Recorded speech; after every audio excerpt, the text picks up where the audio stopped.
Hello. Hello, sexy souls.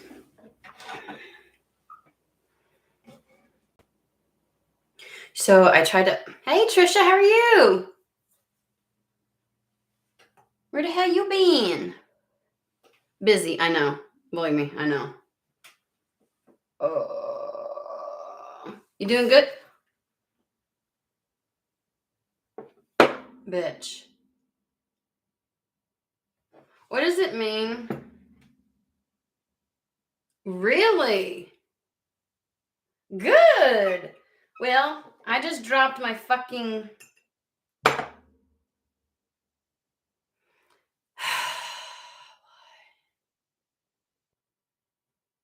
There's a reason. Okay, so my Palo Santo just went into my fucking tea. It's tea. And my tea was made with sage honey. And something wanted to ruin both of those things. Now, why would something want to get rid of and ruin the two things that would help me clear shit out and keep it positive?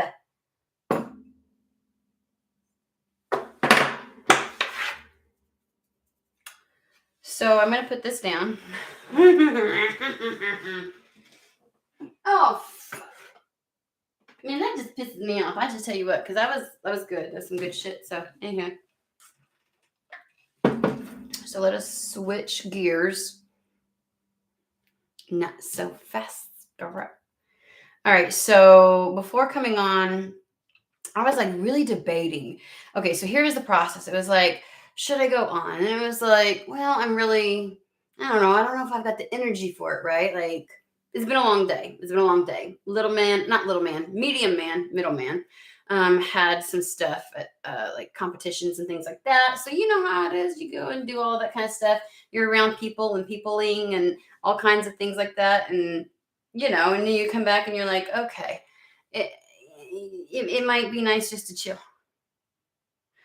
But I kept feeling like there was like some kind of message I should be getting. I was supposed to tap into something. I kept feeling like, maybe you should. And I'm like, okay. And then it was like, well, it's not that I'm tired. I'm just nice and cozy. And I was like, you know what? Then I'm going to make tea that goes along with that. So not only was it like pushing through, but there's like I don't know if it was just like an energy that kept wanting to stop me, which kind of coincides with what I was getting. So when I do my little thing before I get going and get started, some things will come through, right? And I kept just hearing like a topic. Like it wasn't really, I'm trying to feel into things. And I'm thinking, okay, we're going to have a easy paced conversation because you don't understand how bad I was feeling that cup of tea. It just felt right. Like I should be curled up on the corner of my sofa right now. Is what it is, right? Okie dokie. So, and I can't just, go make another cup right now. Anyhow, I guess I will end up drinking a cup of tea on my sofa later, my couch. Okay. So, first off, that's a lot of resistance, right? Like these things would be getting rid of blockages, resistance, stagnant, negative, interfering type of energies, right? Something didn't want that to be getting away from. And then, of course, there was resistance to coming on. And I was like, no, I'm going to do it. And as soon as I said, I'm going to do it, it felt so much, I found a way that made me feel comfortable. It made me feel like, oh, no, this will be good. Because I was thinking, like I wanted to be cozy. And I was like, I can be cozy when I get online. So I was all excited with that, right? So there's a pushing through a block or pushing through something. Again, an attempt to try and get some type of energy out. And it's almost like whatever wants to block you doesn't want you to get beyond it. Okay. So there's that energy, right? But then they just kept saying finances, like specifically just finances. Not why are we talking about finances and what's the question about finances and just the word it just kept coming through and I was like, okay, so there you go. So we're going to talk about finances, I guess. How that's going to pan out, shit, if I know. So, all right, never mind. Ooh, look, we're going for the Sun Knight Tarot. That was Golden Universal, and they're pulling me to this.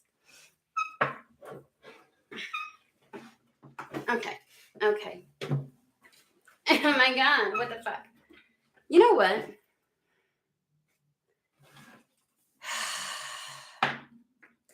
I feel like there's just something that somebody feels like they got to judge through. Like maybe any obstructions or things like that, it's not so easy to get past. It seems like.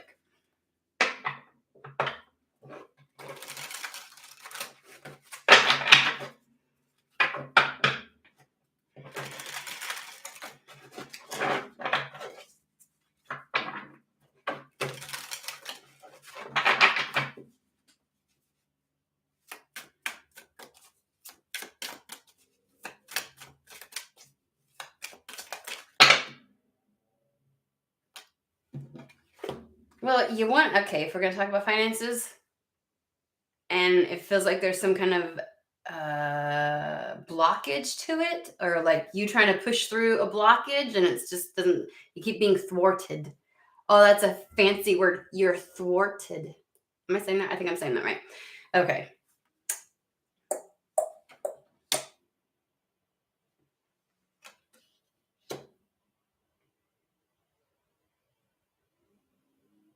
So, God, it feels like, okay. I heard something earlier today. It was just like a little snippet, and it was like, it said something to the fact, and I'm hearing something that's a little bit similar to it. It's the essence is things not like there being no movement because your heart's just not in it, kind of a situation. To expand on that, like literally, this right here feels like not having the fuel or motivation to push through something because your heart's just not aligned with what you may have been trying. So despite your best efforts, it's like your heart's not really in it. It's not something that you foresee as being beneficial. Not beneficial. No. They just okay. That you're gonna be happy with. Right? Making money can be beneficial. You can pay the bills over keep a roof over your head, all that kind of stuff. But this is a little bit like nothing is really moving forward because your heart doesn't align with it. It's the Two of Cups. It's not in alignment with your heart. And so, damn, maybe part of the resistance you're feeling is your heart not being in it. Like it might be you a little bit. Okay. Because we do have the Four of Cups, right? The Four of Cups is like looking at the existing things that are in front of you. And of course, this is the overall energy because it's the center card. And so it's kind of like looking at generally speaking, a lot of them are depicted. There's 3 cups, and then like a 4th one kind of comes out of the sky. Like Spirit's like, what about this? And so you're staring at the 3 cups like you've been there, done that, tried that, want to, but you just are not in it. Like you just, you probably could have convinced yourself in the past that I could do this. Sure, it's really great. And it's like, you no fooling you now, right? There's no like pretending like your heart's like there's a hell of resistance. And a big piece of it is you. But not like a conscious, like I feel like consciously you're like, I really want to move through this. Why can't,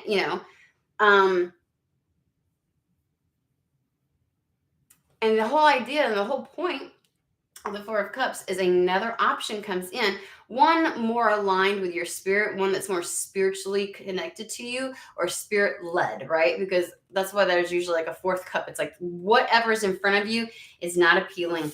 It doesn't feel in alignment because the Two of Cups is 2 cups coming together, right? Unifying. It's the 2 cups are both full, meaning that it ain't just you pouring into somebody or someone, like a jobs cup, right? Like you are really this is going to feel fulfilling. You don't ever feel depleted from it. Okay. 4 cups is, here's the 3 cups, right? 1, 2, 3. And here's the final one. That's the one closest to her heart, right? And so there's something that's going to be ushered in. And I didn't start with this card, but this is the one that told me shit's about to change, because we got the Wheel of Fortune. So if you've been in a situation where you feel like, and again, I keep hearing finances to begin with. If you feel like you've not been able to move forward in finances, like somehow shit just keeps not fucking working out, nothing really comes through for you.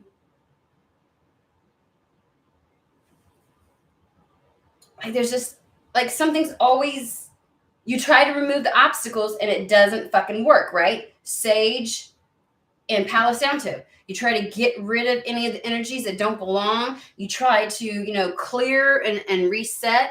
That doesn't work. It's like, and you try to push through it. You're like, even when you feel like you're not aligned with it, you're like, you try to suck it up, buttercup, and do it anyways, because you have to within your life. Like the circumstances in your life require it. This existence requires it. Like there's just some things you have to do. And it's like you feel like there's something, it can get the, and I'm not saying that there's not. The world's a shit show right now, a shit show. Okay. And so there very well may be external factors that play in, but the biggest one is you. Like I want to say in the past, you could push through anything, and you did. And you probably burnt yourself the fuck out. And I'd say that whole over giving and consistently depleting your cup energy, that phase of life led you to getting to the point of making a change, healing, letting go of your life being dictated by others, other people's parameters, society's parameters, all that kind of stuff. So it's almost as if, as a promise to yourself, you're not gonna do that. You're not gonna do that. And it's difficult to uphold that promise when life is life, right? And so you may feel like you're being attacked, almost like I must have some kind of something. And while yes, spirit may be aiding you because you desperate, like you've said yourself, you don't want to do anything that your heart's not in. But you're also like, okay, can I take that back then? Like, I don't think you realize how much your own energy, the vortex you were creating around yourself, that lack of motivation is because your heart's just not in it.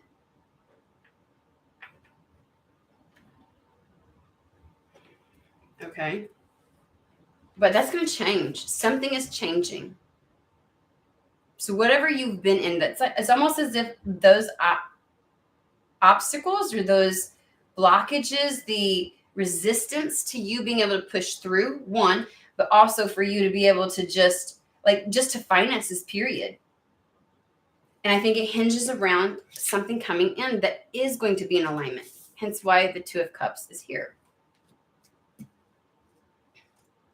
Yeah.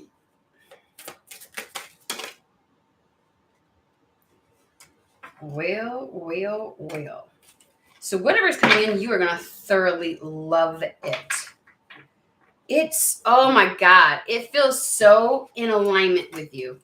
Like 2 cards that we have the Lover's card with the Ace of Swords. Your fucking truth and something that is in alignment with you.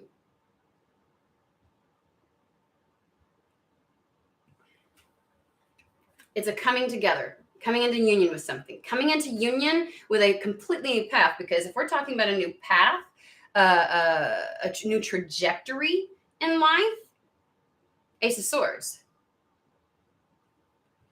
This also has a feeling of something that frees, I feel like, I don't know, your throat chakra.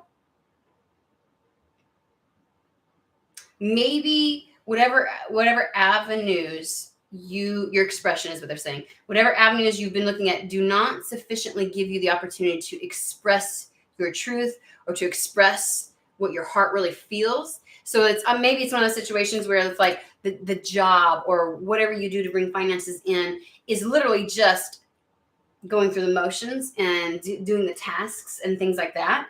And there's literally no emotion in it, no joy. And because of that, there's no avenue for you to have any sort of expression. Like, I'm trying to think of a job. Like, God, for me, that kind of a job would be accounting. I would be stuffed like ones and zeros, ones and zeros. What the fuck? Oh my God. I can do math, but I have okay, guys. I brought up my son and his competition today for a reason because it was he was doing academic team, and we've talked about how exceptionally smart he is.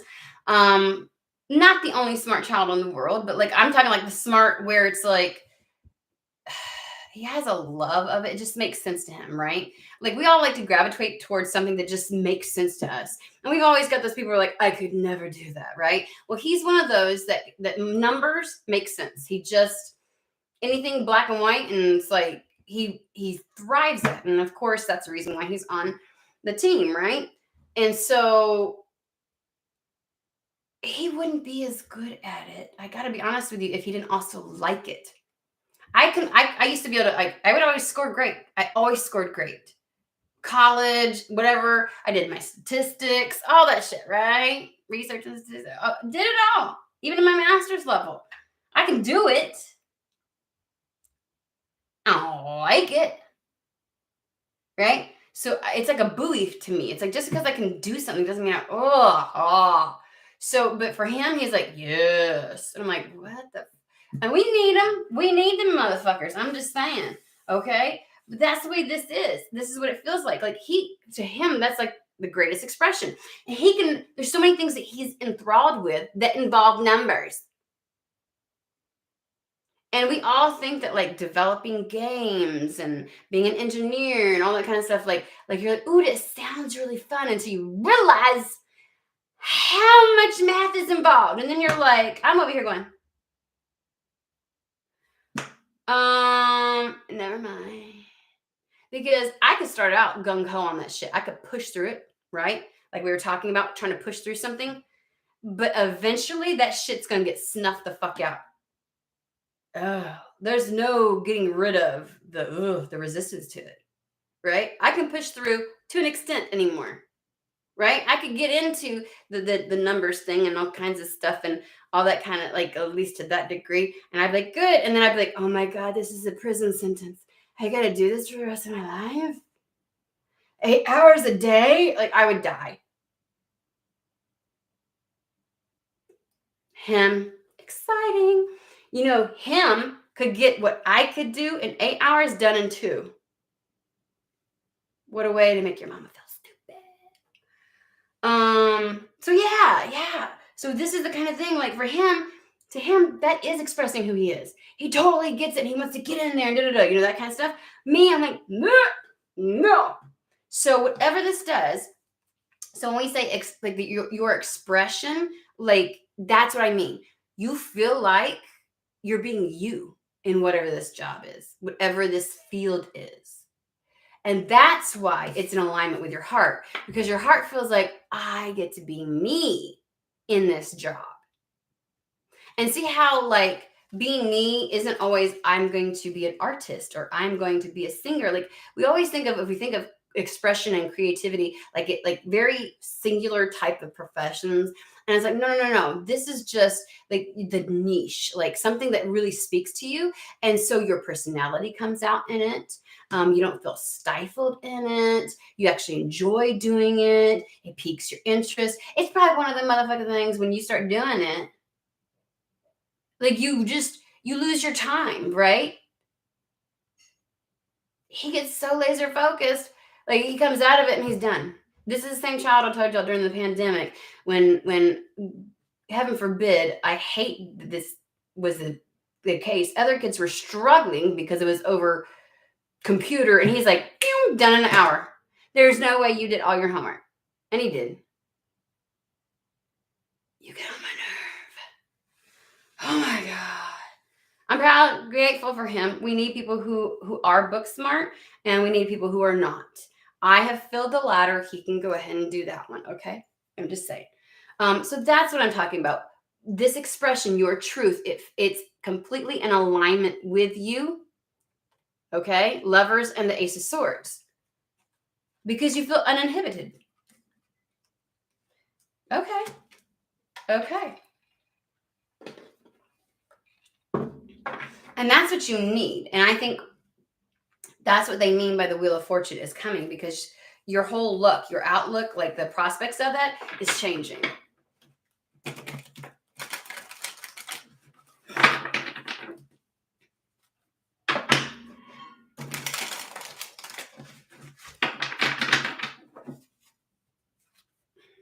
This is, to me, it reminds me of the kind of job that because you do it, you don't necessarily carry the stress afterwards. You ever leave your work and you feel like you're bogged down the rest of your day, no matter what you're doing? Like, that's your free time, and you still feel the weight of having to have done that. Even if you're not stressed, like I don't have a project deadline. I don't have this, that, and the other. I don't have to worry about what but the idea, notion you're going tomorrow somehow sucks the joy out of the moments when you're not there. It's like impacts all the energy. That's what I'm saying. Like, that's the kind of shit you can't do. And here's the thing. Like, sometimes we get so stagnant, we're like, I just want to feel productive. I just want to do something. I want a routine. I want something. I want some semblance of a forward movement. And at first, it'll feel good when you're productive, no matter what you're doing. But at some point, that shit's going to fizzle out. It's going to, because it's not, your heart's not in it. Your heart's like, bleh.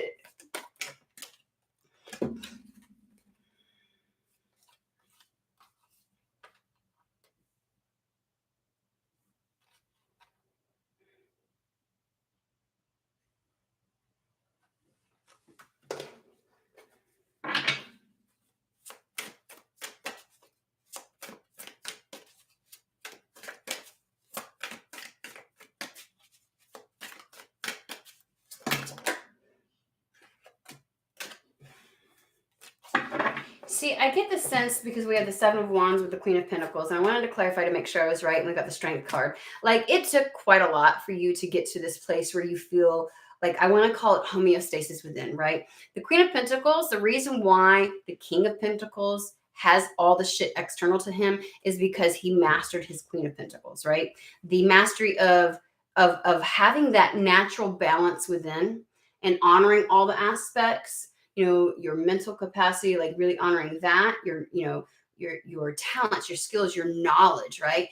This is a Queen of Pentacles is somebody who has all those factors in place and well balanced.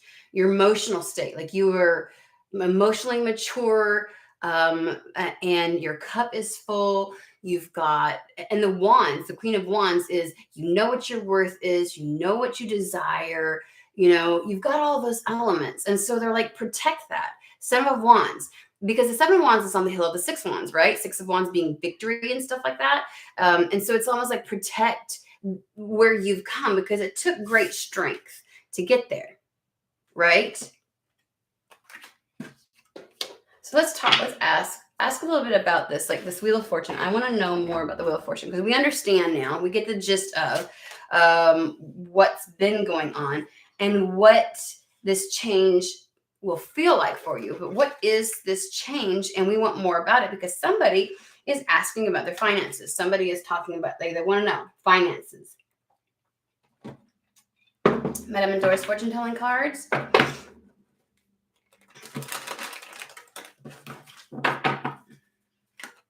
let's focus on the Wheel of Fortune.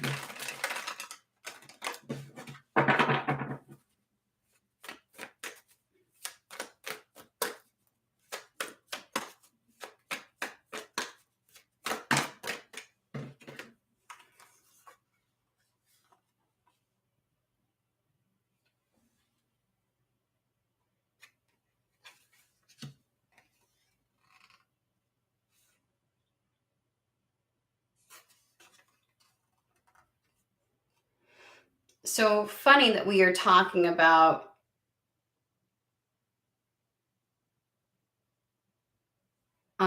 things being in harmony, right? Okay. I'm going to clarify this one with another one of these, which is weird. But on this side, we have forces beyond your control intervene. So there's going to be some kind of winds of change, we'll call it, right? Seek a union of mind and spirit. I get the sense of your mind is telling you to go one direction because your mind is focused on the here and now and what's actually happening. Your spirit is saying, not so much. I don't like that. And they're like, we want you to be of the same mind and spirit. So when something comes, I feel like your mind needs to be in agreement with taking that which speaks to you. Okay. And if you're having to do something, I want to say, if you're having to do something in the interim for because there's a guarantee for money, and you feel like you have to focus on your finances, then it's knowing you're not allowing your mind to convince you otherwise. Like, this is good enough. Let's not try. If an opportunity or moment arises where you can do something that's in alignment with your heart, that your spirit feels drawn to, your mind needs to be you need to be of sound mind. You need to be of the mind that you're willing to go that direction when it finally presents itself, when the opportunity arises. So many times we look at, first off, it's programmed into us to have the expectation that we will not, that we do what we have to do in this world because it's a necessity, and it's so many, that kind of thing. Like, we always are so programmed to go with something that feels safe for worst case scenarios. And so you go down that route. You got to be willing to switch it up when the moment arises, right? So that's for people who are doing something right now that doesn't feel like it aligns, right? But there's something happening. Something is coming in, and it's that fucking cup. It's the cup. It's the fourth cup. Spirits, this is something outside of you that's coming in to help you. Okay.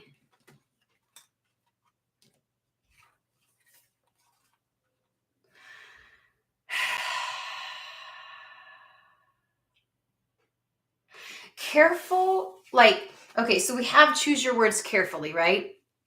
And I'm like, okay, let's talk about this a little bit. What are we talking about? I think this goes beyond just how you talk to yourself, right? I think it's be meticulous and patient.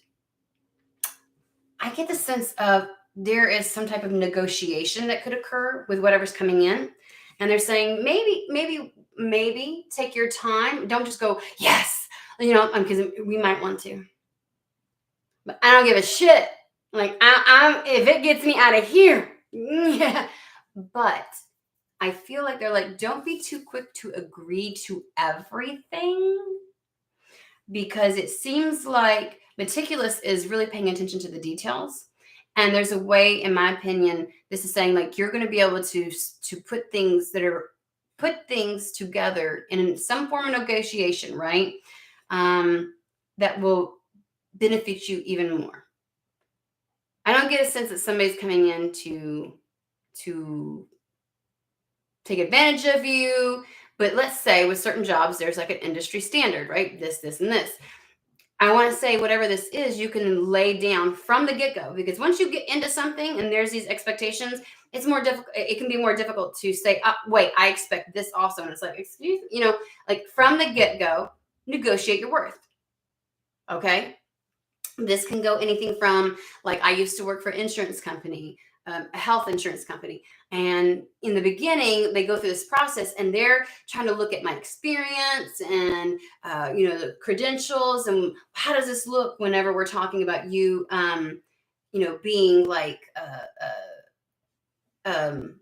compensated, like what you're, and I had to negotiate. I was like, no. She goes, yeah, but your last job didn't expect you to have your master's, did it? You just happened to have. And I was like, no, she expected it because I worked for a judge. So they somehow thought that meant that I didn't need my master's degree. I was like, no. And in fact, she made it a point to hire another master's of social work.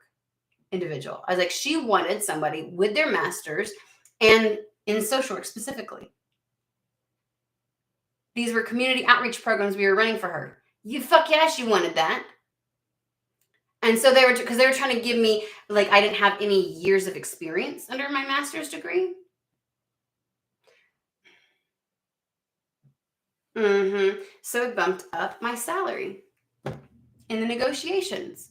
And I was finally satisfied with it. This could be something where even a friend, friend approaches, hey, let's do X, Y, and Z, and it's great. It's like, you're like, oh my God, yes, yes. Here's the thing, but friends sometimes want to go, oh, okay, we'll do it. It's all verbal. Get that shit in writing. Get it all in writing. Okay? Get it all in writing. Draw something up. There's nothing wrong with, if you both are very serious about this, then you should be willing to put it into a written agreement with one another. Okay? Because I don't know, I can't tell you how many times people get into something and there's no true, clear understanding of what the expectations of the other was. And so, no, have it in writing. Have it in writing. Because then we have love and prosperity. And that's the reason why I feel like this has something to do with, first and foremost, obviously, the being meticulous part also might be being real discerning about what you settle with, right? And I think that's the overall energy of this, is not settling, because whether it's between the contract, like really negotiating your worth and making sure that certain boundaries or expectations are outlined from the get-go, yours or theirs, is very important. It all has to do with also waiting for the right thing and being willing to act on it when it shows up, right? That's the whole love and prosperity, loving what you do, having the fact that loving what you do is what brings in the prosperity. And sometimes that can sound so fucking cliche, because I get so sick and tired of it. I'm like, I love food. But no, seriously, we're talking about the whole idea and notion that because it feels in alignment, it's not depleting you. Because it's in alignment, I'm gonna whip out the card again. It's in alignment with your truth. You feel like you get to express yourself. You get to be yourself. You ever have those roles where you have to kind of like, we see all these TikToks, right? And these customer service people, and they're like, this is really me. And then as soon as I step into customer service role and I press answer when a call comes through, it's a totally different, voice. It's a different, like, what the fuck is going on with I'm sorry, I just saw my hair doing something. So it's almost like this, whatever this is, there's not any of those filters, masks, any of those kind of things. So it's a total expression. And I think that they're saying it's worth waiting for that. Okay, how does that help with? Okay, we got to be less cliche, because easier said than fucking done, right? Well, if you love what you do, you make a lot of money. Okay, Spirit. What the fuck? Again, real world shit going on right now. And unless you can guarantee that such and such is, like, I'm going to have this amount of money to pay all my bills by tomorrow, then okay, this sounds like airy fairy shit. So let's get a little more serious about this, okay? Because we're asking about the Wheel of Fortune.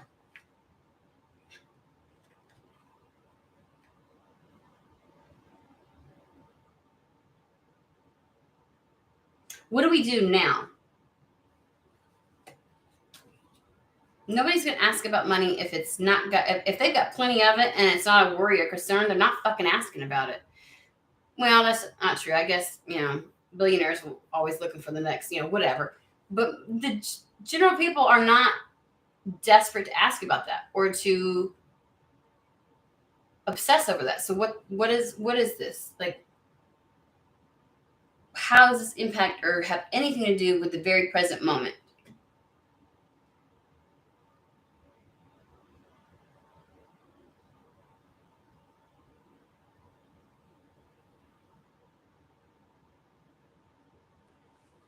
Okay, now I get to do.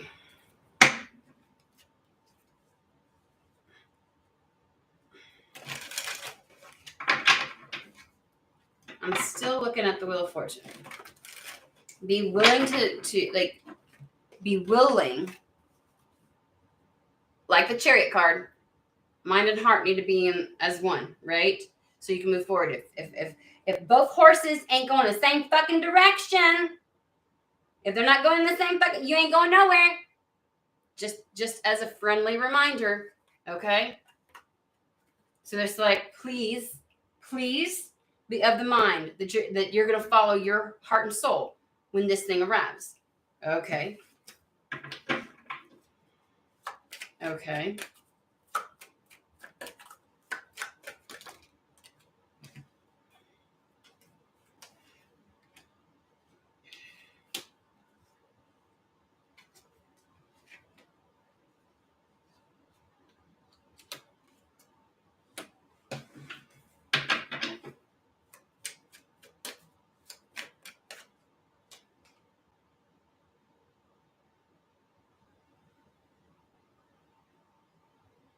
Well, whatever this is, a load is going to be taken off. We have the Four of Swords, okay?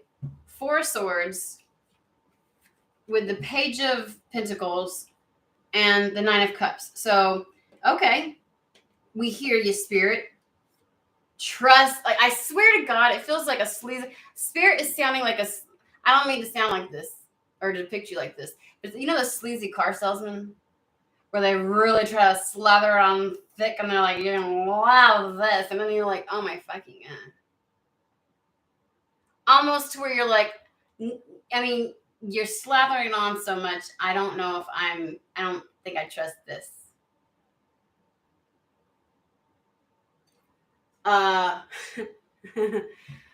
You're gonna find a sense of peace. That's what the four of Swords is. It's like taking that break, a reprieve. You're gonna be able to have that reprieve, that mental reprieve, right? It's gonna give you that sense of peace when this offer comes in, because it's gonna be exactly. This is a shit ton of fucking joy, okay, which we kind of got. And at first I was like, well, explain yourself, Spirit. Like, what is the Four of Swords? That's why I grabbed the next one. Ace of Pentacles. Completely brand new financial offer. So to me, that's what I just said. People who have the money aren't sitting here worried about it, are they? They're not worried. They're not over here like, I'm like stressing and fearful. And no. So something about this is very tightly wound up with finances. It's this sense, it's just going to have you're going to have the type of finances that alleviate stress and worry from this offer. But it's not the finances that give you this sense of contentment and peace, okay? What gives you this sense of wish fulfillment is because you feel like you doing it. It feels like you get to be you. It doesn't feel limiting or like you're in prison or you're carrying a weight around even when you're not there. It's like there's some element to this. You get to be you, express you. And so you enjoy it. So it's not the money. And I think that's what they mean by the love and prosperity. It's like, it's if you do what you love, the money comes. But actually, I feel like it's the other way around. Like, maybe they're trying to tell you, like, I feel like this is like your peace is going to come from doing what you love. Maybe you've been of the mind, like, I'll be able to rest. I'll be able to do the Four of Swords once the money situation is taken care of. And they're like, no, because you'll just be worried about the next time that you're going to have to be worried about money. You ever done that? You disliked being under such pressure that you were like, you were worried about the next time you'd have to go under that severe pressure again because of the toll it took on you. And so even when you finally got into a good homeostasis with your finances, your mind was already in the future, like, okay, but when this comes up again,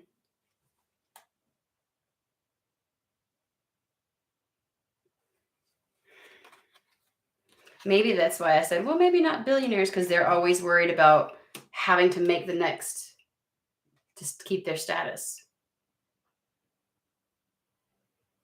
Okay, touche, spirit, touche.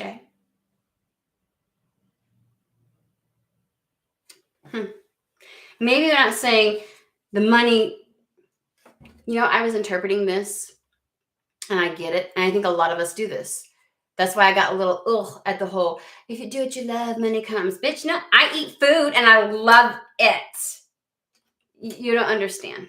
I go to all kinds of, I will spend a shit ton of money on restaurants because I love trying all kinds of eclectic-y things that I don't have to cook. Like, I love it. And I'm like, ooh, what is this from what country? And like, that's me. That's me. And at no point of, like, you know what I'm saying? Like, that, we all know that it's not true. There's the term starving artist is for a reason.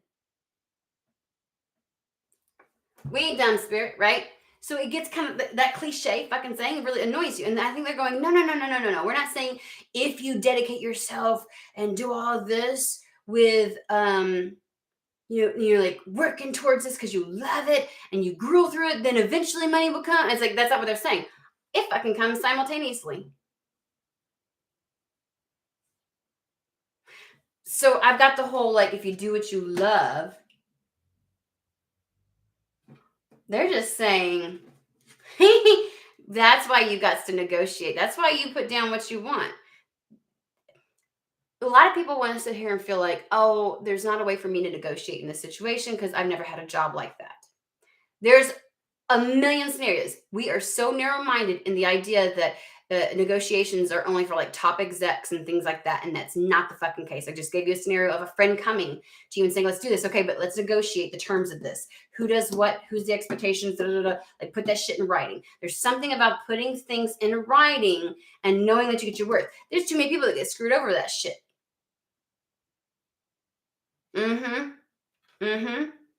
Suddenly not getting, yeah. So there's an element to negotiating it. You have the opportunity. If you go in it with the mindset that I should just be fucking grateful and I'm going to nosedive into something because it's at least something else, it's like, if you are of mind and spirit, if you're in union, your mind and spirit, your mind is going to go, no, because I know my worth, because my soul, my in here tells me this is what I'm worth. I know my power. I know my worth. I love myself. Like that, to me, that is your soul saying, you know what I'm saying? So like this applies in so many scenarios. So it's not like, oh, you gotta, because I'm picturing a scenario where it's like, I have the choice to either take this job that pays me within 2 weeks, or going over here and doing 20 paintings, and it may or may not happen. Knowing damn good and well, a lot of times it's not happening. So to me, it's always like, I feel like when you hear that, it's like, are you telling me to go over here and do this shit? The fuck? You know what I mean? Like, go paint 20 paintings, it'll come. And I'm sorry, but we know that that's not what they're saying. That's not what they're fucking saying. Mm-mm. They're like, we never asked you to go starve. Bitch, what are you talking about? But, maybe if you quit limiting yourself in your ideas or notions of what you could find enjoyment with, and then just, you know what I'm saying? Like, be open to the idea and the possibility, lo and behold, what might come through for you. Huh. And, sometimes we hear other readers say, it's something you never even thought of, you've never seen coming in a million years. And of course, our ego goes, oh, the lottery? Or something very dramatic then, because I could never imagine it. No, it's just that your mind likes to compartmentalize into the very narrow little things. And it's like, there's a job out there that'll let you express yourself. It'll let you be who you are and exercise and go on a complete new trajectory. And like, just, it's going to feel good. And there's money. Yes. Like, So quit trying to be a soap opera. And I'm not saying some of y'all ain't gonna have some massive something something, but it's like we keep telling ourselves, oh, well, that couldn't be me, or oh no, I don't have that liberty in this situation. It's like you're limiting yourself. Didn't we just say that? Like part of the blockage is your heart's not in it, but it's also you're limiting yourself in a lot of ways here. Let's go throw that one out because you're misconstruing what spirit's been saying to you. And maybe it sucks because some tarot readers will make things sound so lavishly, like, oh my God, this job is and you're like, I really cannot imagine. What does that look like in real life? Like, what is that? And it's like, let's ground this in. Let's see what this looks like in real fucking life. Let me explain to you how that could show up.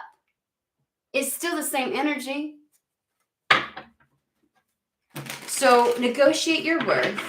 Be meticulous. Choose your words wisely. Okay?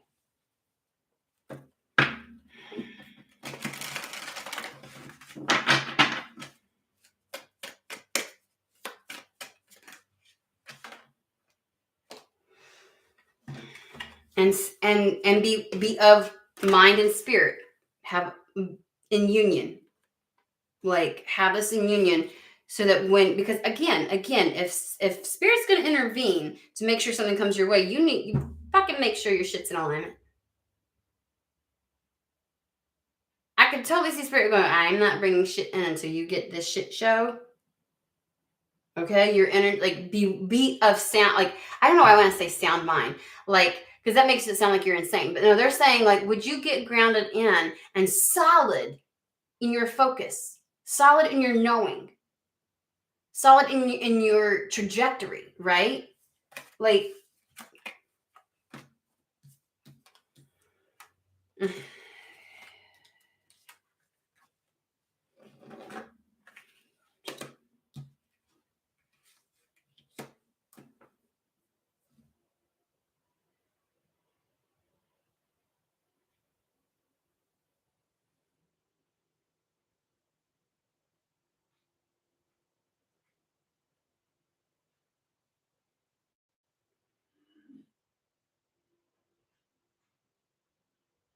so we have the judgment card, which we can go with the cliche, all like we always say, and I say a lot of times too, is that answering the call, right?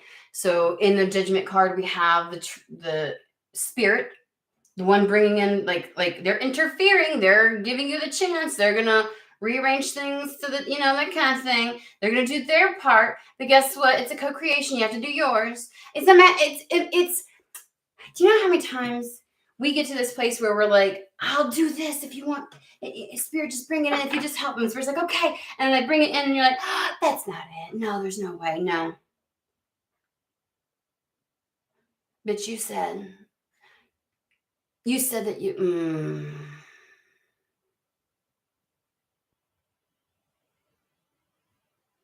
I thought you understood the assignment is what they're saying.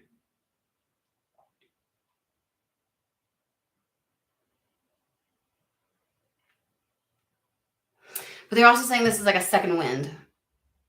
I'm gonna have to sit on that one for a minute. I don't know. I'm trying to feel like you get a second wind with this. Like maybe it's something that you've attempted to do before, and so whatever this job is or whatever it is gives you like a second wind, like the gumption to follow through because something's being resurrected here, right? They're in their coffins, and this is Gabriel's trumpet, right? And so they just like rise from like a second wind.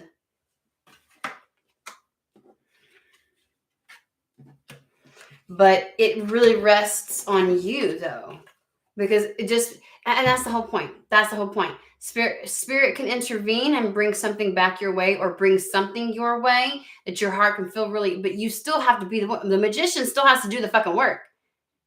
He's got like literally, this is the whole adage where it's like, I can give you all, like you're asking for a cake. I can give you all the fucking ingredients that you need for the fucking cake, but you still got to make the cake. Right?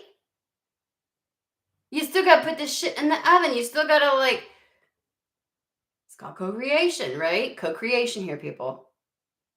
So it's literally like spirit saying, if I bring it in, will you do your part? That's the resurrection piece. That is the piece of hearing the call. I'm doing my part.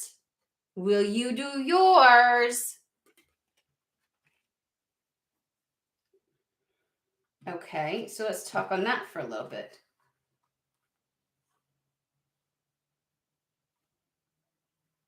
I don't understand this. What about this opportunity puts you in this kind of energy? And maybe you're just used to doing this. Maybe that's why they're like, get your mind straight first before we bring this in. Your hyper focus on the finances and the present situation is keeping you in an energy of not being in alignment with your heart and your soul. Your heart and your mind and your heart. Oh my God. Because we have the 5 of Wands, which is like competing desires, right? Because this is either a competition, it's like competing goals. That's what it is. It's the competing desires of wanting to feel safe and secure. And so a willingness to go after a job. Man, I wonder if you're going to have like a choice.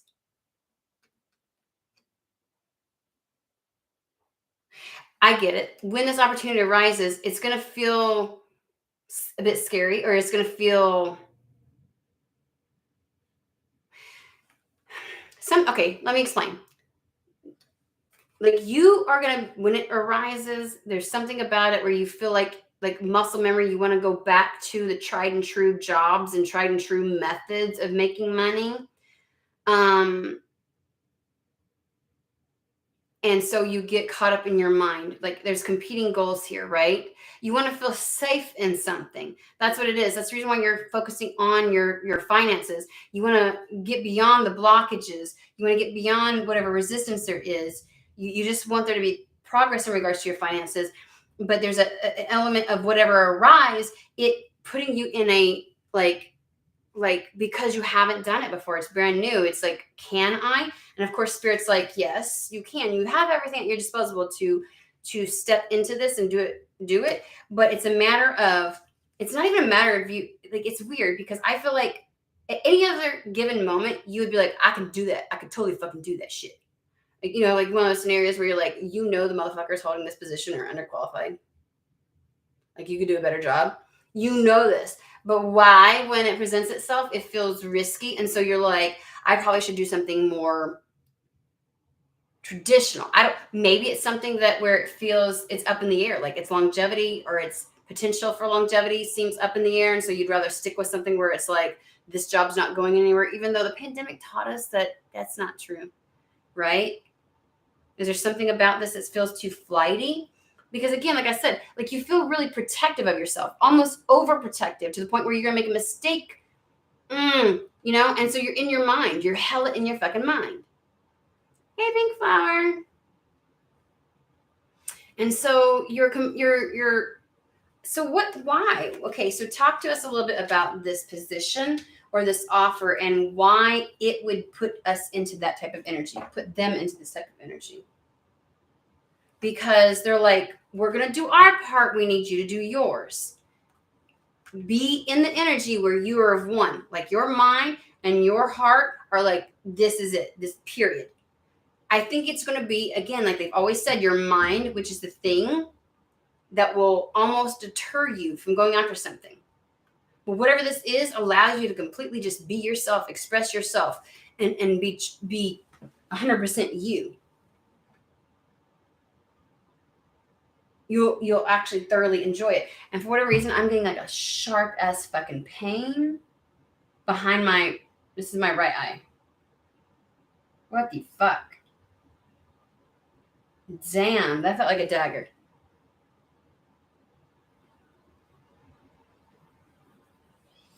I think it's going to give you a headache.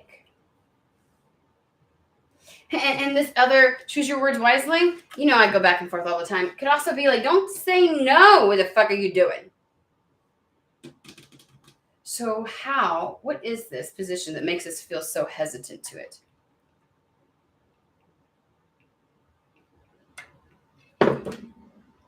I'm still missing my tea. Pisses me off.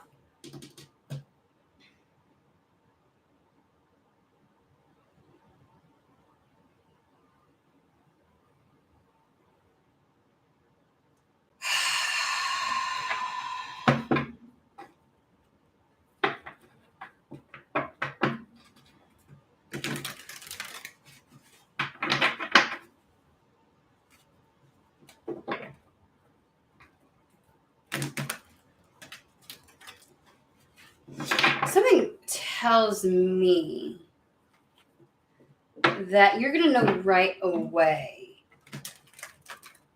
that whatever this is, it really lets you just do you, be you. You get to fully express yourself. There's something about expression. Again, not having to wear a mask, not having to pretend to be a certain something. And so it's like something about you showing completely up as you in your personality and not having to, you can't just like, like there's a major piece of who you are.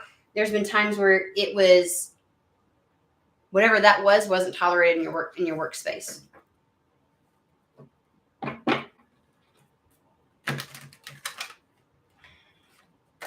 No, why am I having issues?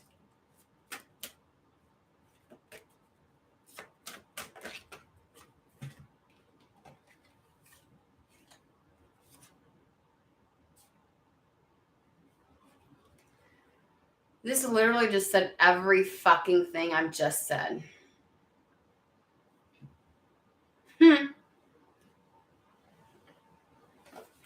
Do what you know is right. That's that whole mind and soul, right? Not making decisions based upon your fears, but what you feel is right.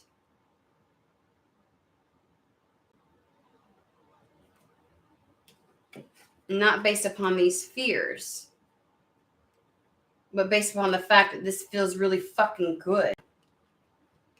It feels in alignment with you. It feels like something that you can be yourself with, that you can be very expressive with.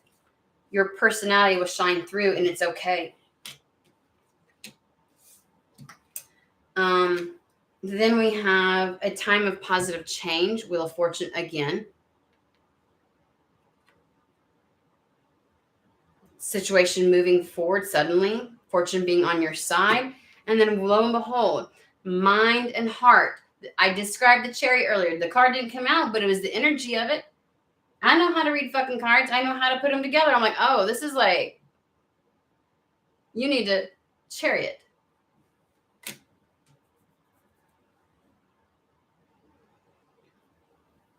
But it does say that this is an important achievement.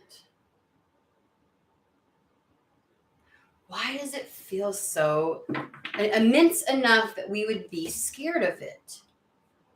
What is that? Why are they scared?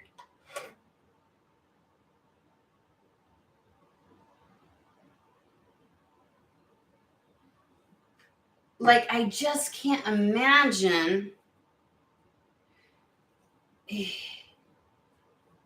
Are you afraid of asking what you want from this? Like the negotiation piece? Because these cards are over here near this one.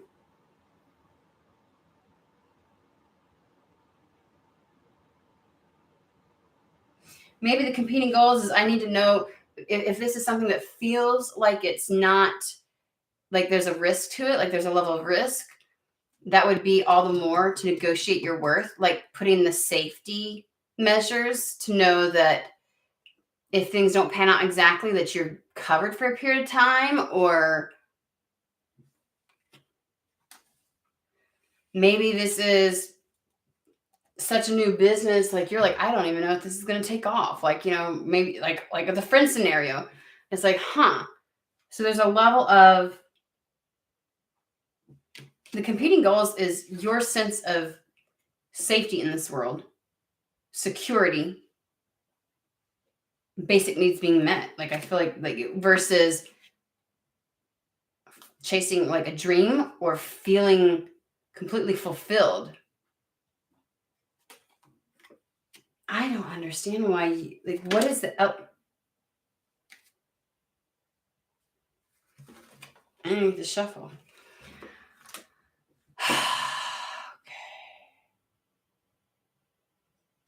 I sure hope you know exactly what this is talking about, or maybe you will when it comes in. You're not finished. You're not yet done. Dig deeper and deeper. The best is yet to come. Hold on. I don't understand, but for some reason, saying I feel like this wheel of fortune, this opportunity that comes in that makes you like exceptionally happy, and a side benefit is really great money. And like it's not like you have to. I swear to you, this feels like they're presenting something, like they're coming to you with an offer already, like you're going to be presented like you're going to know there's potential for money there, you're going to know, but you might feel like in order to do this, to go that route. That's why I'm like, I don't know, initially the money's there, so that can't be the risk, because you were wanting to jump right into it. They're like, no, no, no, negotiate some things, don't just jump into it, be meticulous, be patient. We know you want to jump the gun, but be patient.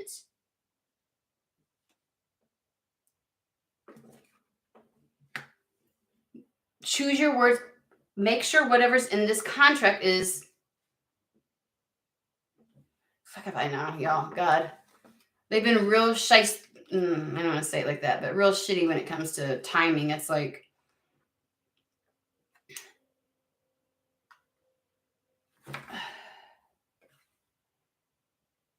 you could be afraid to ask for what you want, what you really want in the negotiation. Like, I should just be grateful. Dig deeper. The best is yet to come.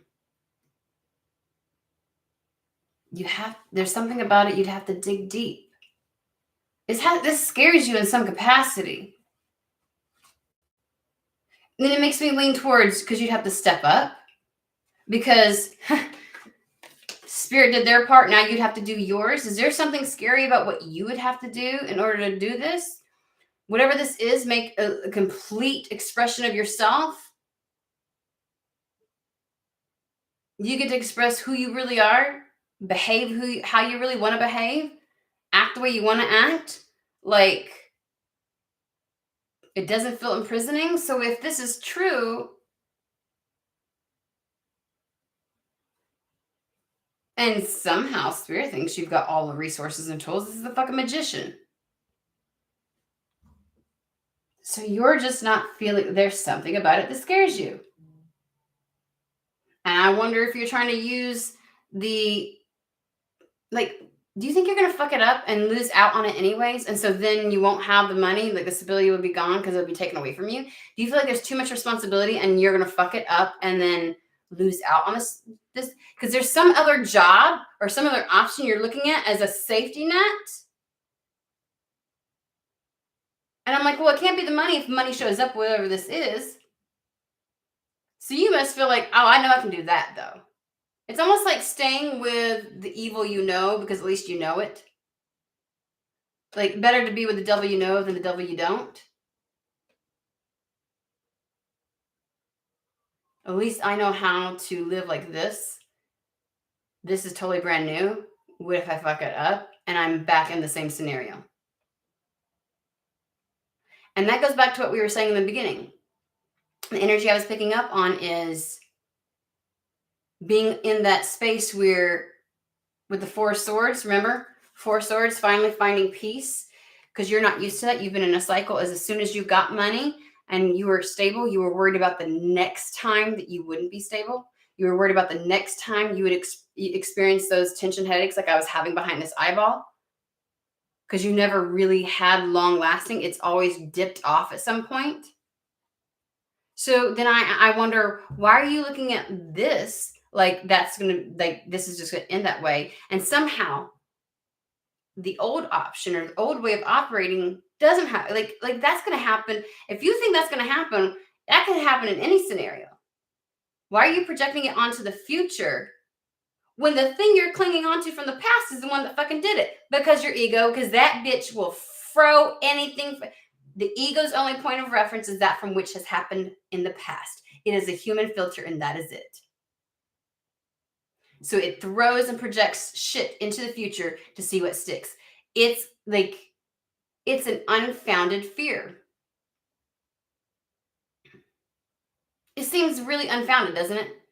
but it'll be enough to not have you hesitate.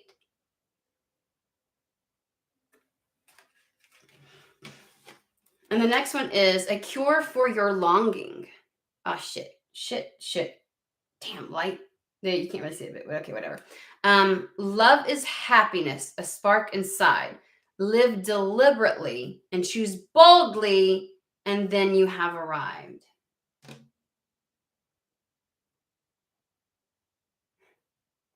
You're not really afraid of. Let me put it to you this way. Whatever this offer is, you're projecting onto it, assuming that it's going to fall through like everything else has, because everything else in the past has. You've always had a moment come back up. This feels like a repeated pattern where no matter how stable you got, there was another point in your life where you were not, and you were desperate, and the tension was real, and it was always surrounded around finances, and you never knew how you got there, because I don't get the sense that it was always you. I get the sense that you have had instability in career options and things like that consistently. And if you're at the beginning of things, then it's every time you think you make effort towards something, it's thwarted. It just keeps falling through. So why wouldn't this? It's okay to be disappointed by that shit, because I know it's going to disappoint me, because I'm used to it disappointing me. What the fuck if I have something that my heart's in? That would crush me more.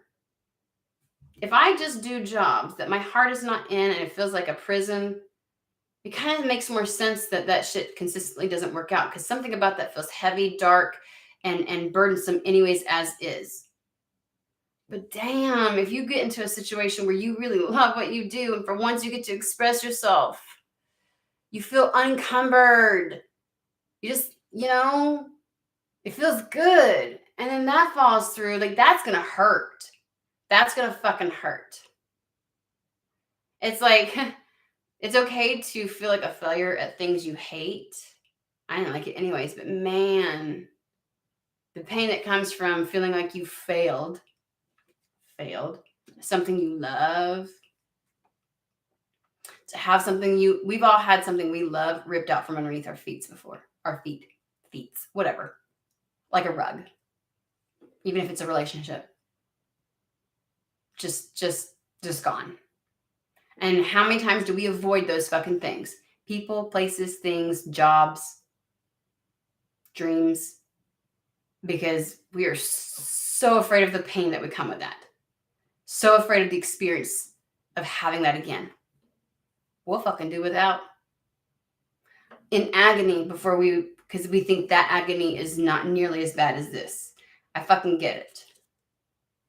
If I go that direction, and I look like the fucking ever-loving fool.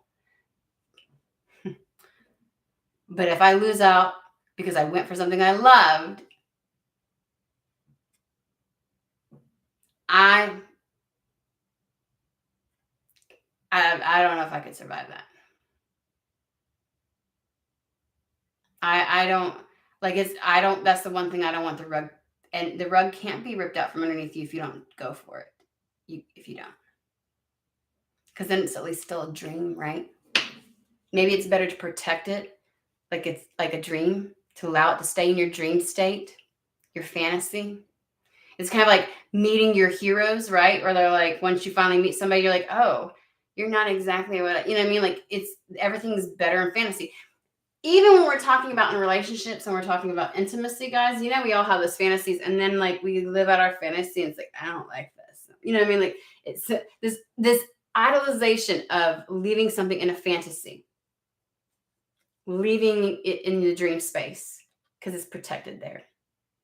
And it's still pure and it's still good. And I haven't failed at it yet then. Wow. So whatever this is, you're going to really enjoy it. Like, from the get-go, you're going to enjoy it. And something feels big and immense because of it. Like, it just feels that way. And it's a sense of it'll give you a second wind. But when spirit does their part, you have to do yours. You got to show up. And so choose your words carefully. Be meticulous and patient. Don't be too quick to say no. You can make money from something you thoroughly enjoy. You can find security in that.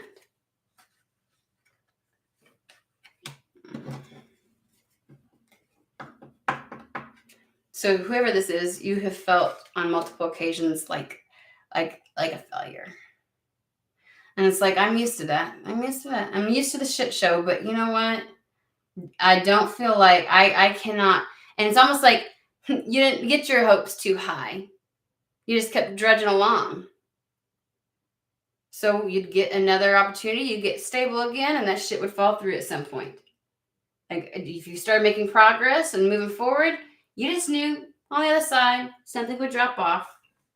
But these feel like major dips, like the kind of dips in life that really can weigh you down and keep you feeling down.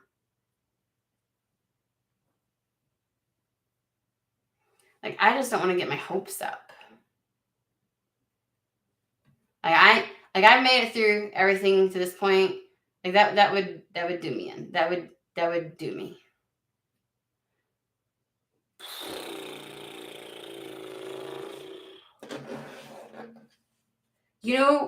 And I think this is true, but sometimes equally maintaining the faith or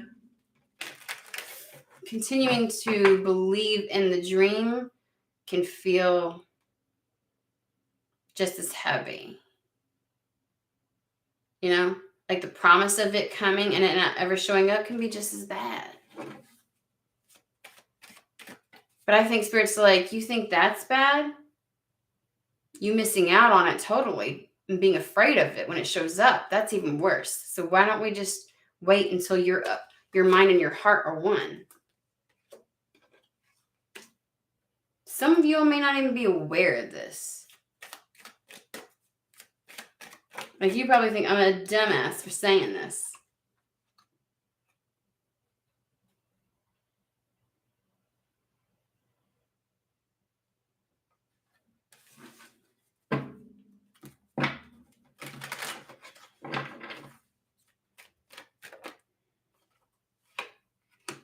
You don't have to worry anymore. You're not going to have to worry anymore.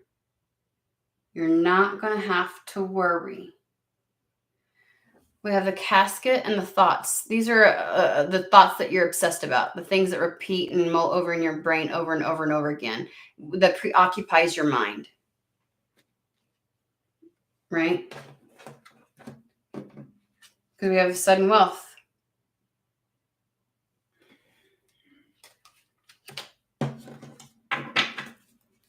Don't obsess over this. Don't worry about this.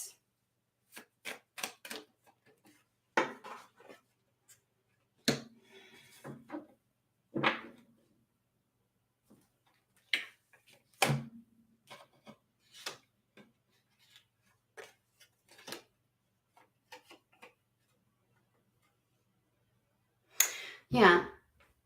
I'm keeping this out because we're going to talk about this. I think that there's a timing with this. I think in the book, I saw a timing with this. But I'm also going to ask for more timing cards. But we got a coffin, the thoughts, and the bad health, which is what I said.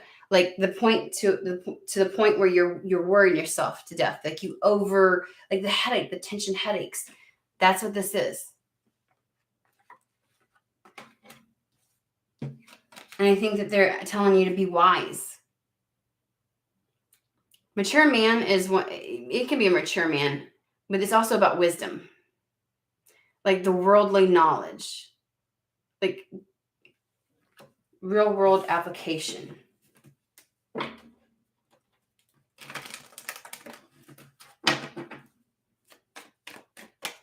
When is this offer going to come in?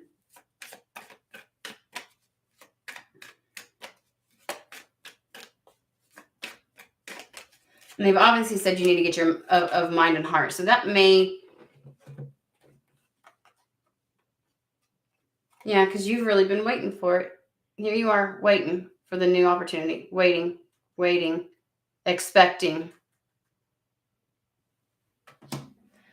I'm gonna whip that book out. I want to see the time frame in which it says. I swear at one point it had like a time frame. Why do I hear my phone going off? I don't even know where my phone is.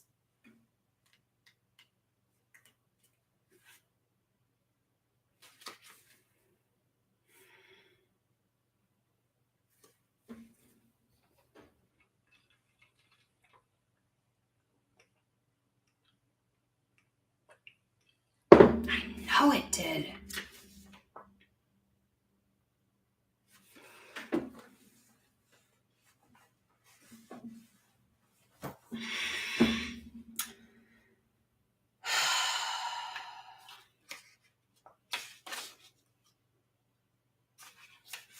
No, but I see what they're saying. You can feel safe now. Literally, that's the sentence. You can feel safe now. We just talked about you not feeling safe. Damn. These lights, y'all. Let's, okay, come on. You can focus fucking, like, I don't know why. You know what? You get on my nerves. You can feel safe now. Jesus.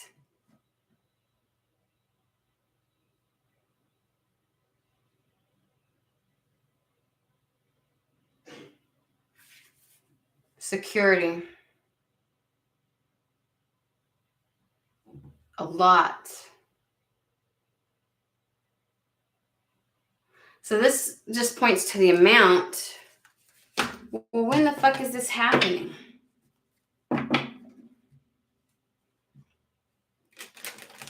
So the house card, which again means security, safe and secure, was next to the change card. Things are going to change. It's like the prospect of that doesn't necessarily make me feel better now, though.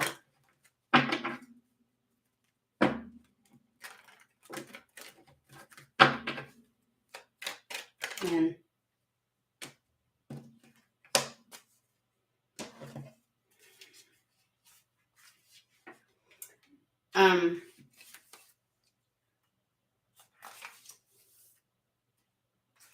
you know how sometimes when your frustration gets so much so it's difficult to get the answer for something? Because that's what it feels like.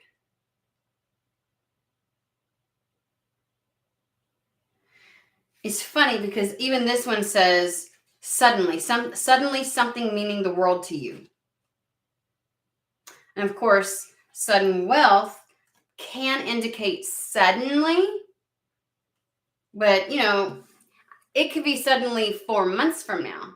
It's just the energy of the moment.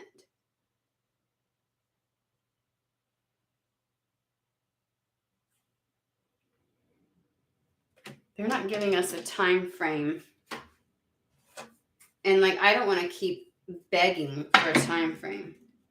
And it's funny because I think their biggest thing is making sure you'll follow through with something. And why it's like you're over here, and maybe that's just it. You're so concerned about it being now that you're not of the same mind. Like you would rather take the more immediate thing, or you'd rather just take the thing that would satisfy that chaos that's going on inside of you. You just want to quiet that. You want to reach that peace. You want to feel that safety and security. And it's like, I will take whatever to make me feel that way. And they're like, that's not the energy you need to be in. And so their main point is talking to that. Do you have a timing on this at all?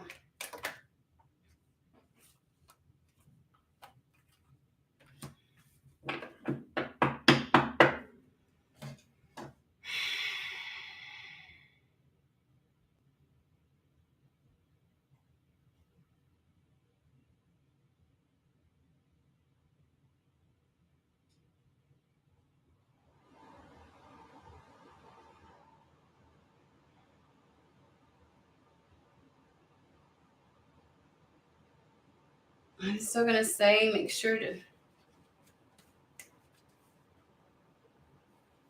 There's definitely a contract.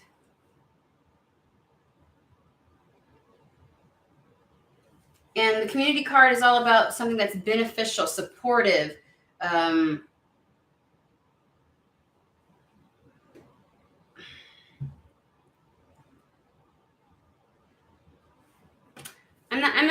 not gonna beg for a timing. I just gotta be honest with you.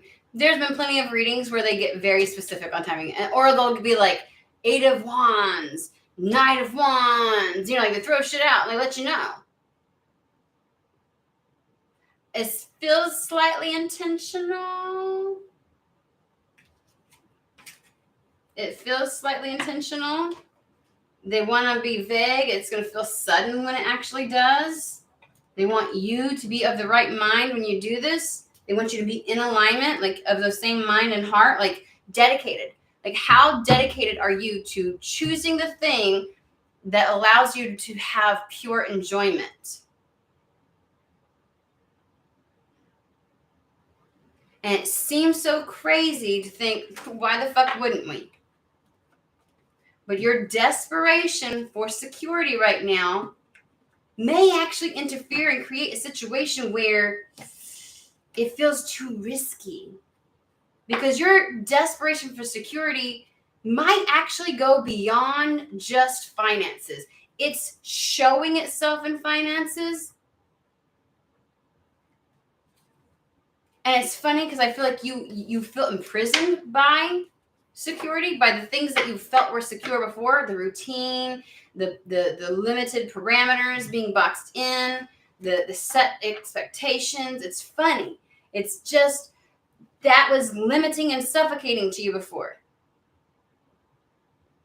But your craving, your crave for security has you willing to go back to that because at least it was some semblance, you know what I mean? It's like a desperation for feeling safe again.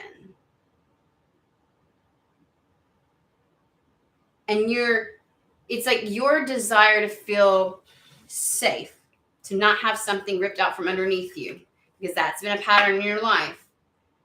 You're projecting that onto your financial situation. It's manifesting and replicating itself to you in your finances. But they're saying if you're so desperate for it, you're more vulnerable to have something ripped out from underneath you again.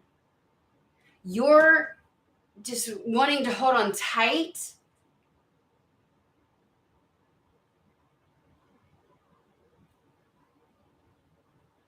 Is actually putting you in a vulnerable place, a not so good place. You will make decisions. And again, if you had great finances, you'd probably find another reason you didn't feel secure or safe or stable, or, you know, something didn't feel right. Like it would be whatever area of your life is lacking is where this energy is being projected. And for whoever I'm reading for, it's on your finances.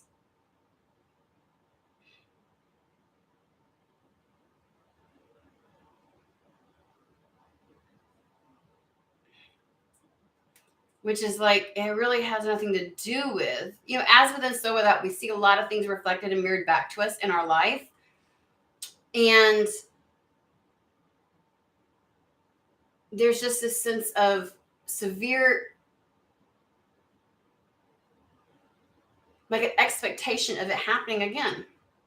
And a desire to protect your dreams, or this, your dream could be just being in a job that feels really great, right?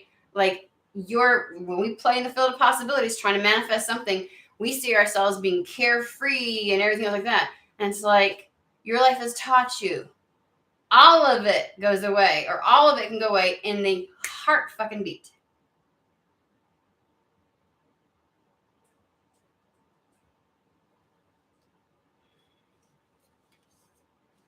And maybe you're just so used to not actualizing your dreams that there's a false sense of security in that. It's almost like you believe in that more than you do the possibility of your dream being a reality. And there's a safety in that. There's a pattern, a routine. You feel like you can predict that. This has more to do with your sense of security within yourself and in any situation, and an overexhaustion of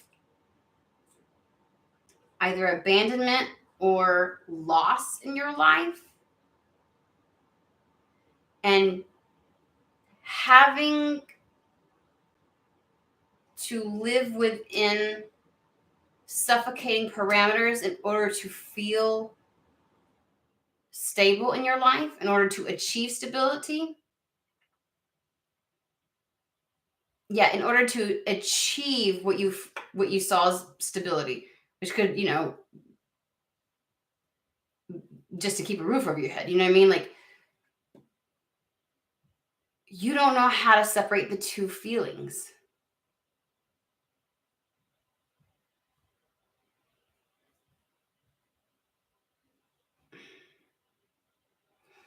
You don't know how to get excited and stay excited. If there's not immediate response to the excitement, it's perceived and integrate or translated as failure, something falling through again, the rug being ripped out from underneath you. And those brief moments of it just not coming around feel so painful. What happens if you get offered this and you feel like, you know what I mean? It's weird because I'm getting this mix, and maybe it's because different groups are going to do different things, where it's like you might jump at something too quickly, and because of it, you didn't, really advocate for yourself and get everything you could have out of that. So I'm getting like maybe it's just the idolization of this. Like, whatever it is feels too good to be true.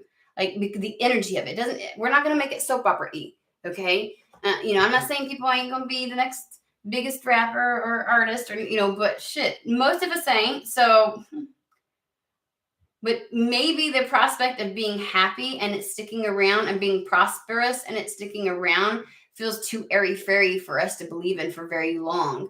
And that there's more security in knowing that shit's just going to go wrong all the time. And so why even buy into it? And that energy may mess it up, because when it comes in, it's going to impact how you see it. And maybe you just won't trust it. And either you won't take it, or you won't know your worth in this situation and get what you deserve out of it. Because you never felt like you deserved happiness before, because you never fucking got it and kept it.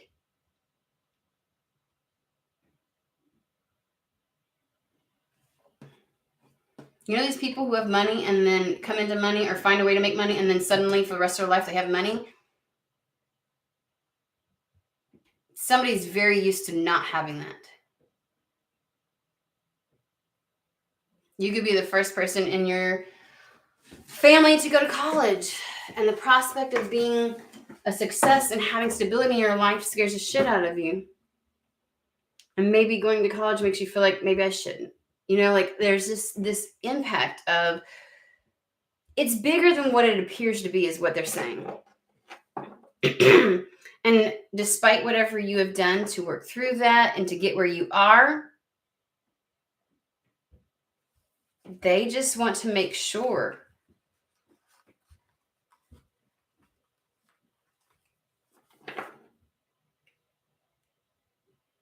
they want you solidly in alignment for when it comes in.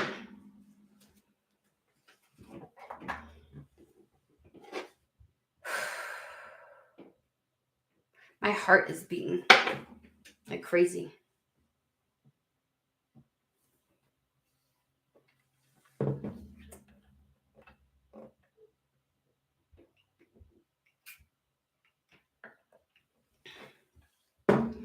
So I know it sounds stupid, like who the fuck would whatever, you know what I mean? But at some capacity, this wound, like there's almost like a going after it that helps to heal the rest of that. And we have been talking about that. That's another thing. And I think this is showing up because, like, we've talked about this whole idea and notion of having to let go of something when something comes in. One door closes and the other one opens. And we've explored in like 20 different readings how that looks. All these different scenarios. For some people, it's this. For some people, it's that. For some people, it's this. And in this scenario, it's like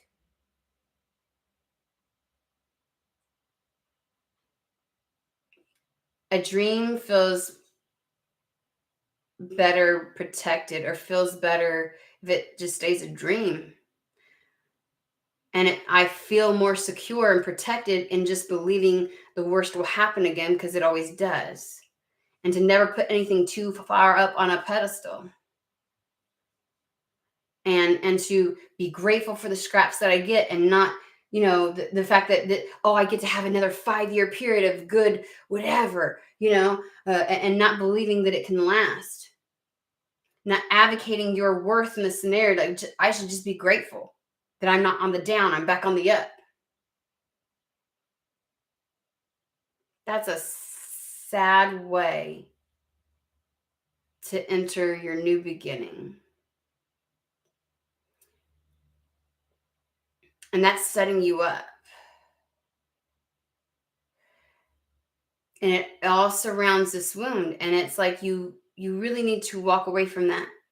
Where one door closes, another opens. You're going to have to dig deep. There's also vulnerability. We in other readings, the vulnerability was about the person you were meeting, and the vulnerability was about this, that, or the other. And today the vulnerability is believing in a dream and its longevity, and walking into it and saying yes to it with purity. And a lot of us just fantasize of that in life we have the freedom of movement financially. We have the connections with our family. We have friends. We have ourselves. Like we feel good in our own skin, but have always felt imprisoned by lack or the idea and notion that there will soon be lack. That it's always right around the corner. And we see people who get to take trips with their kids or get to not worry about if they can afford getting a new car, or we're not asking to be actors. We're not asking to be this. We're not, our dream life is probably something fucking normal for somebody else. And I remember, God, this was probably September. I had a reading like this. And it was somebody else's normal is your new adventure. Like, that's your dream. Your dream is a feeling, a freedom.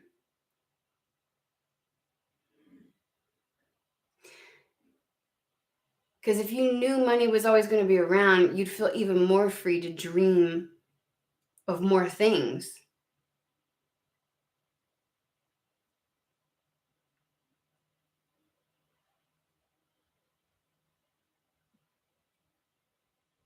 Mm.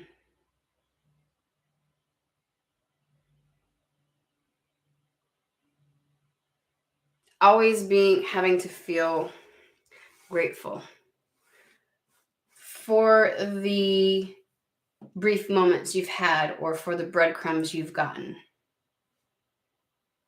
And some people just, they don't understand. It was that reading where I said I kept picturing Italy again. And to me, it was peace. It was freedom. It felt good. Like it just felt so right. And I dream of going back. And I was riding the train down the coastline of Italy and just being able to be in the train and see the coast right there and like it was just like that's other people's normal.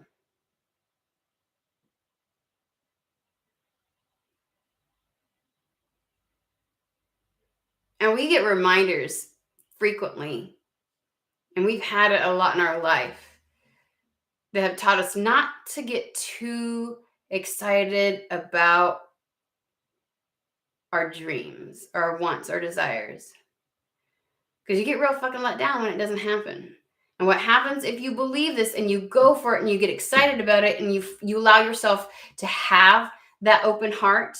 Like, gosh, it's amazing to have something. They're saying, hey, something's going to come in that lets you feel free, that lets you express yourself, that feels good.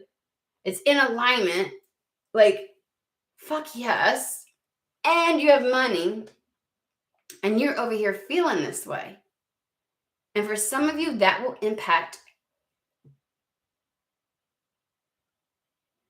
how you approach it. I don't think they want you going into this new beginning with that. And that may be the thing that's impacting how you, like when it's coming in, or there's a fear that if it shows up, you wouldn't believe it, you wouldn't trust it, you would think that's going to fall through too.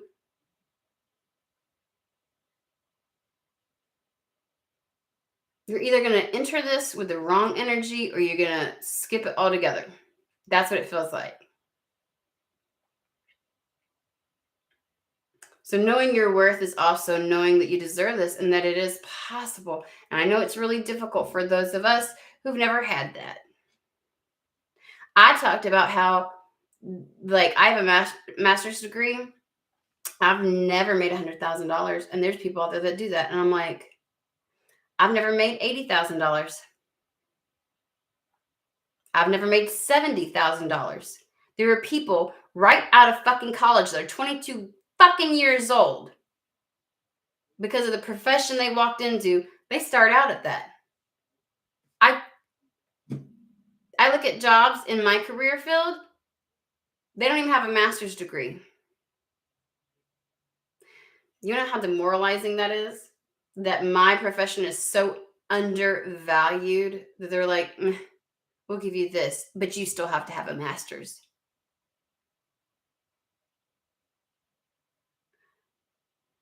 I'm sorry, what?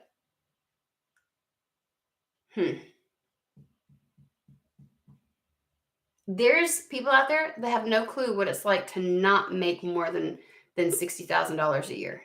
They have no clue. They have no clue that some of the jobs that I could get today would still keep me qualified for food stamps.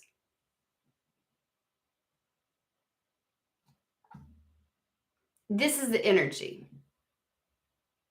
And so that's why money, money, money. And they keep trying to say it's going to be more than money. We don't want you going into this with that idea, with that energy of just already, you know what I mean?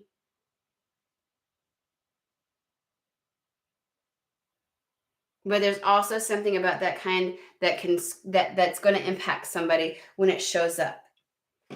Either you're going to be so desperate to take something that you don't negotiate something the way that you should, or you're going to enter into this with the wrong energy and you're going to project that all over this, where you're just going to assume it's going to fail anyways and you're just there for the ride. That could mess it up somehow. Or you fucking altogether just don't. That's where we're at, guys. So they're like, how about we have a conversation about this? And the underlying wound. And here's the thing. I feel like there's just a piece of this that can't have, there's a piece of this that won't go away until the new comes in. And that was the reading this past week where I said, it feels like, normally the one door closes and the other one opens. And I said, I feel like this new thing comes in first, and then you get to close the door on the old thing. Like the new thing,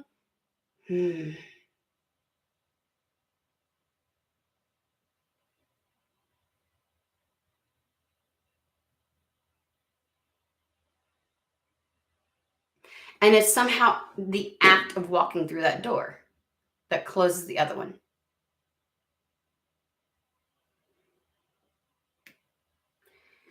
And where they said your heart, you don't realize the energy of your heart is creating the vortex around you that's creating the resistance. So it's your heart that's creating the resistance to wanting to take this. But by doing this, by accepting it, by walking through this, you get to close out that, you get to close the other door. But there's a level of strength and bravery to it too. God, some things we won't understand till we do it. And then we understand the immensity of what that felt like going through that process. Because right now, I know a lot of us are like, I fucking would lick it up and down. I would love it. I would do all kinds of, I would wet it. I would bed with it. I would, like, fuck that shit. I'm not leaving it.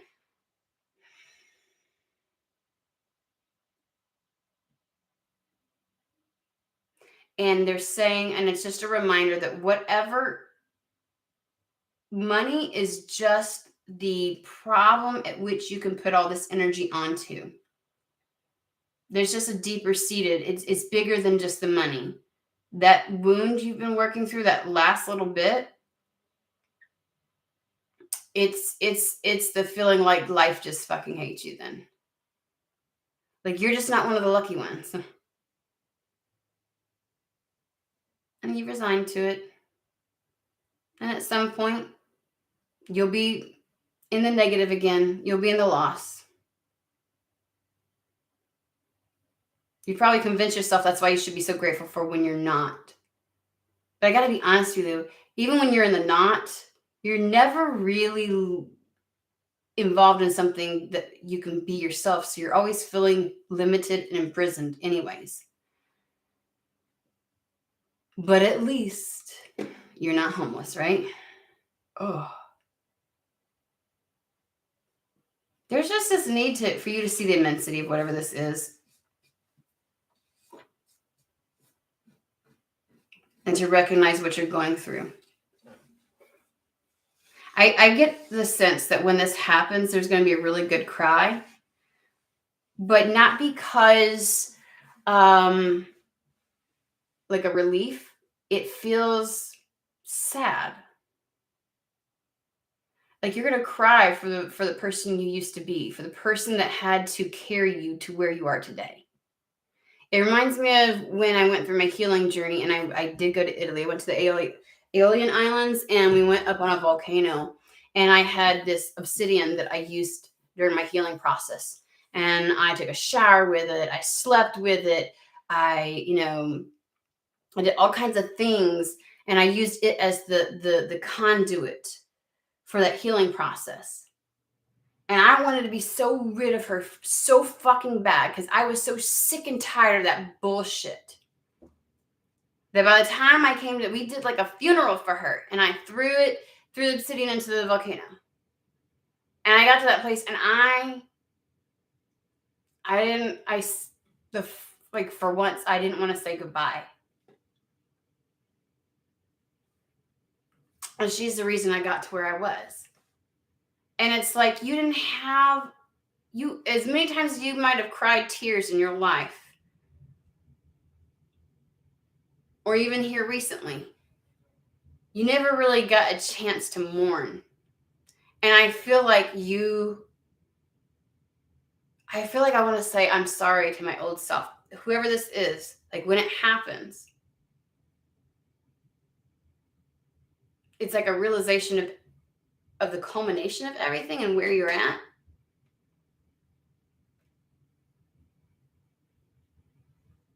And it's like, I just want to say, I'm sorry. I'm so sorry you had to go through that. The old me, this part of my life that you had to endure all that.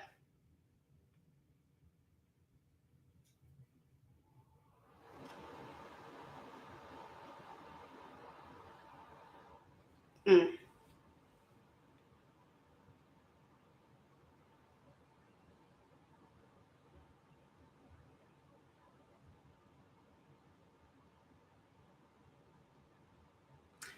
like as excited as you will be for this, I get the feeling like the moment you are able to sit down on your bed by yourself in peace and quiet late at night,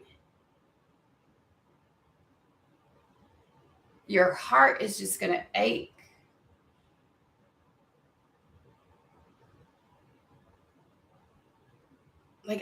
Like you would for a child that had to go through something that you had no control over.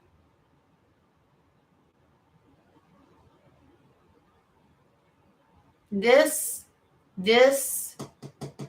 will be a deep childhood wound healing. This is like sitting down with your inner child.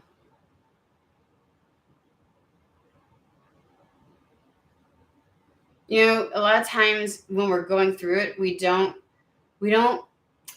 I'm the kind of person that when something major and chaotic and traumatic happens in life, I am the person that steps up and I do great. I manage so well. And when everything is finally said and done, and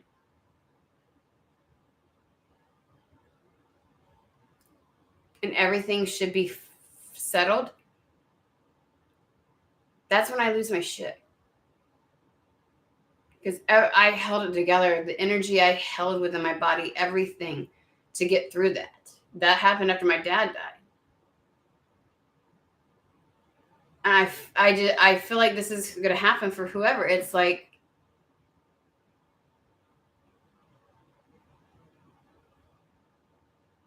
it's just the first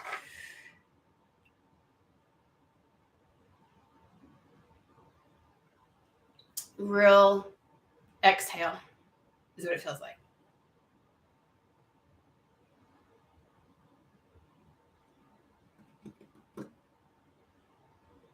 And there's going to be a very serious, somber, vulnerable moment whenever this happens.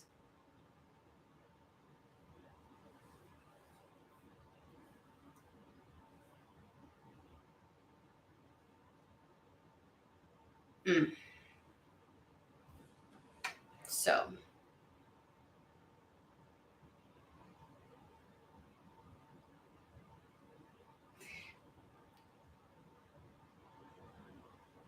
when we talk about the immensity of something, and I guess that's why I kept feeling very averse to the dramatics of something and make it sound very soap opera-ish, and because that can sound really great. It really just appeases our ego, though. I got to be honest with you. When readers make it sound like this is gonna be you've never been this rich before, and you know what the bigger impact is what it does to us very deeply.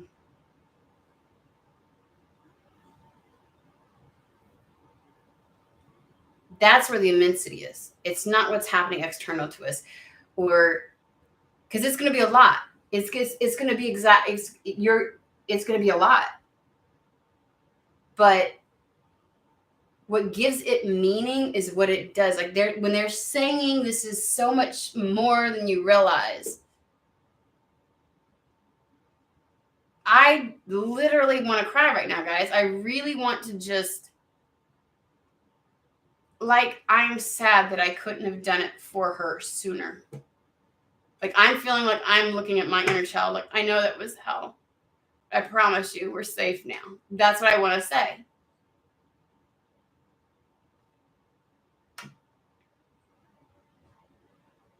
That's what it feels like.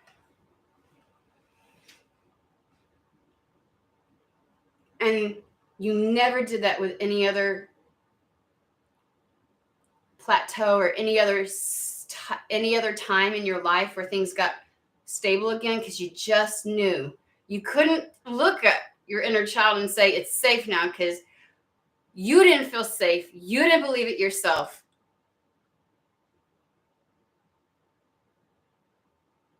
You knew it wasn't. You always knew it was just temporary.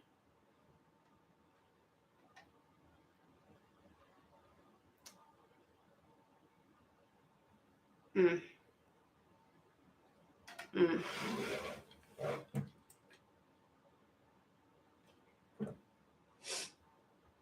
Oh, yeah.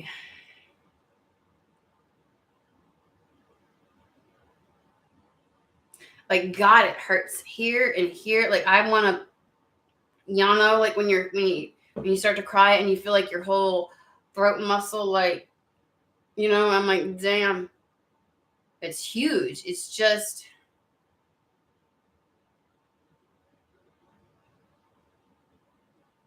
this is like you and yourself, like you and your inner child, you and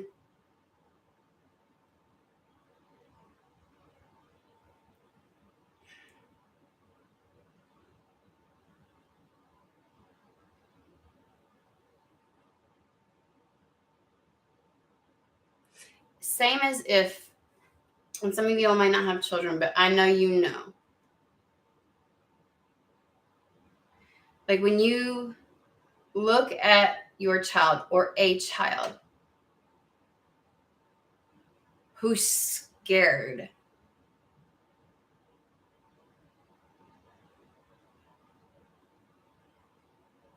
when life's been like all they've known in their life is struggle and battle, and they are just looking for an adult to tell them that it's going to be okay, that somebody will protect them. And the problem is you couldn't protect your own inner child. And I think that is the thing that made you feel like a failure.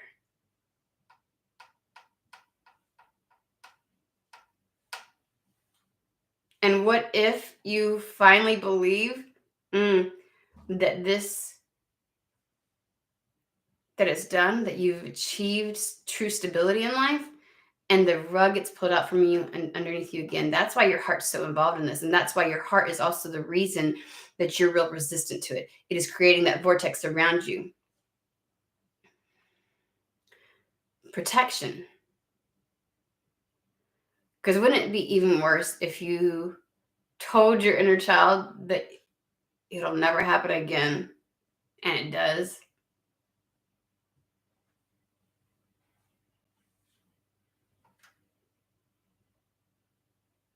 That's like the epic letdown, the epic sense of failure, right?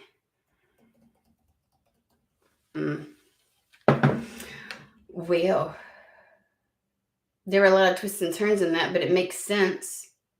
And it's like so many messages all at once, because it's more than just surface level. This is going to happen and this is going to happen. Sure, all these things are happening, but simultaneously there's all these other layer things that are happening at the exact same fucking time. And you're over here worried about, is it right now? And they're like, do you understand what this is going to be? Will you allow it to do the healing that it should? Or it's like I don't know, there's a reason to pause and have a conversation about this.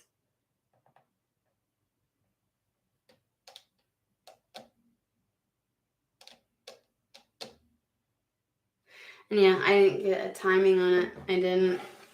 I can't even pretend like I did. I tried, motherfuckers. I pulled out the book. I was like, I know there's a timing in here somewhere. And like, no, there's not. Fuck. So I'm sorry. If this ties into any of the other ones, though, it's not going to be as long as you think.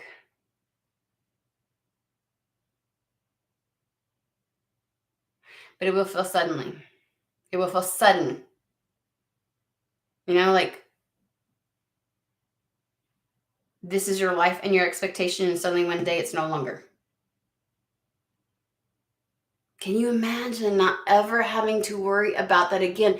Fuck having millions of dollars. If I don't ever have to look at my inner child and feel like I'll let her down again, that's the bee's knees right there. If I had the freedom to feel like I could dream and maybe this, and like not have to always cut down my possibilities because of finances. Like somebody else's normal is my blessing, is my adventure, is my new beginning.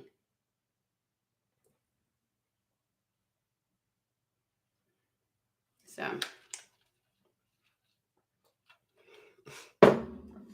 alrighty, guys. I'll hang my this. I always wonder. Yeah.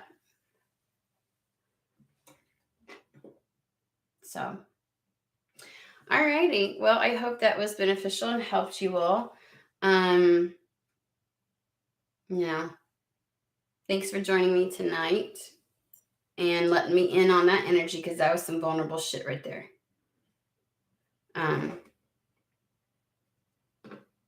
I'm gonna send a great big hug to you and your inner child, because you both deserve it. So, and I probably won't be on tomorrow, but I probably will be back next week during the week. Love you too, Trisha. So,